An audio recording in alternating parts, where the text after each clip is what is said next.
വയനാട്ടിലെ അമ്പലവയൽ ഗ്രാമപഞ്ചായത്തിലെ മാത്രം കാഴ്ചകളാണ് ഇത്.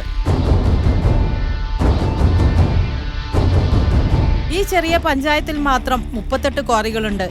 പാറ പൊട്ടിക്കാനായി ഉപയോഗിക്കുന്നത് ഒരു ദിവസം 2 ടൺ സ്ഫോടക വസ്തുക്കൾ. ലൈസൻസ് ഉള്ളത് 12 ക്വാറികൾക്ക് മാത്രം. ബാക്കിയുള്ളവ പ്രവർത്തിക്കുന്നത് വയനാട് ഗ്രാനൈറ്റ് സൊസൈറ്റിയുടെ പേരിലുള്ള എക്സ്പ്ലോസീവ് ലൈസൻസിന്റെ പിൻബലത്തിലും. ശരിക്കും പറഞ്ഞാൽ വയനാടിന്റെ നാശത്തിനാണിത് കാരണമായി തീരുന്നത്. ഈ 5 വർഷം കൊണ്ട് തന്നെ ഉണ്ടായിട്ടുള്ള ഒരു അക്രമശക്തമായിട്ടുള്ള കോറിങ്ങാണ്. അമ്പലവയൽ കഴിഞ്ഞാൽ ബാണാസുര മല സ്ഥിതി ചെയ്യുന്ന വെള്ളമുണ്ട പടിഞ്ഞാറത്തറ പഞ്ചായത്തിലും മേപ്പാടി മുപ്പേനാട് വില്ലേജിലുമാണ് ക്വാറികളിൽ അധികവും. ഇങ്ങനെ മലകൾ തകർക്കുന്നതോടെ ഇല്ലാതാകുന്നത് പ്രകൃതിദത്തമായ ജലസംഭരണികളാണ്.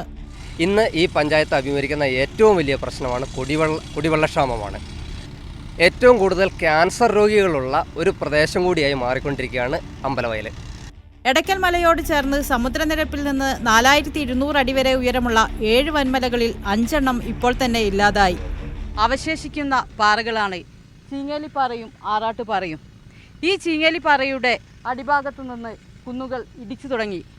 ഇനി ബാക്കി നിൽക്കുന്നത് ഈ പാറ മാത്രമാണ്. വയനാട്ടിലെ പ്രകൃതി ചൂഷണത്തിൻ്റെ മറ്റൊരു മുഖം കൂടിയാണ് നാം കാണുന്നത്. അമ്പലവയലിൽ നിന്നും ക്യാമറാമാൻ ഷാഗിനൊപ്പം സോഫിയ ബിൻ, മീഡിയ 1.